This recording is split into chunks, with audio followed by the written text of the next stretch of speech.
இது தினமும் தினமும் புதிதாய் தொடராதோ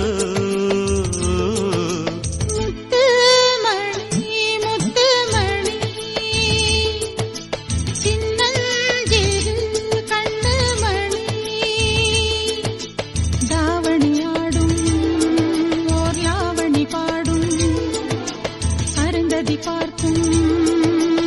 ஆவணி மாதம்